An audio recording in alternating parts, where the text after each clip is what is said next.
ಕೇಂದ್ರ ಸರ್ಕಾರ ರೈತರಿಗೆ ಬಡವರಿಗೆ ಶಕ್ತಿ ತುಂಬುವ ಕೆಲಸ ಮಾಡುವ ಬದಲು ಅವೈಜ್ಞಾನಿಕವಾದ ಮಸೂದೆಗಳನ್ನು ಮಂಡನೆ ಮಾಡಿ ರೈತರ ಬಡವರ ಕತ್ತು ಹಿಸುಕುವ ಕೆಲಸ ಮಾಡ್ತಾ ಇದೆ ಅಂತ ಜೆಡಿಎಸ್ ರಾಜ್ಯ ಮುಖಂಡ ಎಂಬಿ ಸದಾಶಿವ ಆರೋಪಿಸಿದ್ದಾರೆ.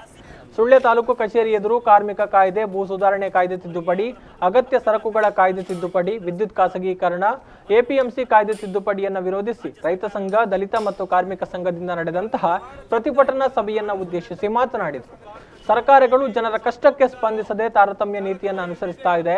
3 ಮಸೂದೆಗಳಿಗೆ ತಿದ್ದುಪಡಿ ತಂದಿರೋದು ಅಂಬಾನಿ, ಅದಾನಿಯವರಿಗಾಗಿ. ಅದನ್ನು ನಾವು ಅರಿತುಕೊಳ್ಳಬೇಕು. ಈ ದೇಶವನ್ನ ಕಟ್ಟಿ ಬೆಳೆಸಿದ್ದು ಈಗ ಆಡಳಿತ ನಡೆಸ್ತಾ ಇರುವಂತಹ ಸರ್ಕಾರ ಅಲ್ಲ, ರೈತರು ಕಾರ್ಮಿಕರು ಸೇರಿ ಕಟ್ಟಿದ್ದಾರೆ. ಆದರೆ ಈಗ ಆಡಳಿತ ನಡೆಸ್ತಾ ಇರುವವರು ಅದನ್ನ ಕೊಳ್ಳೆ ಹೊಡೆಯುವ ಕೆಲಸ ಮಾಡ್ತಾ ಇದ್ದಾರೆ ಅಂತ ಆರೋಪಿಸಿದರು. ಪ್ರತಿಭಟನೆಯಲ್ಲಿ ಕಾರ್ಮಿಕ ಮುಖಂಡ ಕೆಪಿ ಜಾನಿ, ರೈತ ಸಂಘದ ಅಧ್ಯಕ್ಷ ಲೋಲಜಾಕ್ಷ ಭೂತಕಲ್ಲು, ರೈತ ಮುಖಂಡ ತೀರ್ಥರಾಮ ಉಳುವಾರು, ಕೃಷಿಕರಾದ ನೂಜಾಲು ಪದ್ಮನಾಭ ಗೌಡ, ಕಾರ್ಮಿಕರಾದ ಕೆ ಶ್ರೀಧರ್, ರೈತ ಸಂಘದ ತೀರ್ಥರಾಮ ಉಳುವಾರು ಮತ್ತಿತರರು ಉಪಸ್ಥಿತರಿದ್ದರು. ಕೇಂದ್ರ ಸರ್ಕಾರ ಮತ್ತು ಅದರ ಮರಿ ರಾಜ್ಯ ಸರ್ಕಾರಗಳು ಸಂಪೂರ್ಣವಾಗಿ ಬಡವರ, ಅಶಕ್ತರ, ದೀನರ, ದಲಿತರ ಎಲ್ಲ ಜೀವನವನ್ನು ಹಾಳು ಮಾಡಿದೆ. ಇವತ್ತು 3 ಮಸೂದೆಗಳನ್ನು ಏನು ತಿದ್ದುಪಡಿ ಮಾಡಿದ್ದಾರೆ, ಆ ಮಸೂದೆಗಳನ್ನು ಅಂಬಾನಿ ಮತ್ತು ಅದಾನಿಗಳಿಗೋಸ್ಕರ ಮಾಡಿದ್ದಾರೆ ಅನ್ನೋದರಲ್ಲಿ ಯಾವ ಸಂಶಯ ಬೇಡ.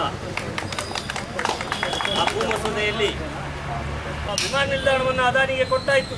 ಕಣ್ಣನೂರಿನಲ್ಲಿರುವಂತಹ ವಿಮಾನ ನಿಲ್ದಾಣವನ್ನು ಅದಾನಿಗೆ ಕೊಟ್ಟಾಯಿತು. 1, 2 ಎಷ್ಟು ಕಂಪನಿಗಳನ್ನು ಪರ್ಚೇಸ್ ಮಾಡಿದರು, ಎಷ್ಟು ಕಂಪನಿಗಳನ್ನು ನಾಶ ಮಾಡಿದರು, ಯಾವ ಉದ್ಯೋಗವನ್ನು ಕಲ್ಪನೆ ಮಾಡಿದರು, ಯಾರಿಗಾದ್ರೂ ಉದ್ಯೋಗವನ್ನು ಸೃಷ್ಟಿ ಮಾಡಿದರು, ಎಷ್ಟು ಜನ ಯುವಕರು ಸಾಲ ಮಾಡಿ BA, BCom ಮಾಡಿ, MCom ಮಾಡಿ ಇದ್ದಂಥ ಯುವಕರು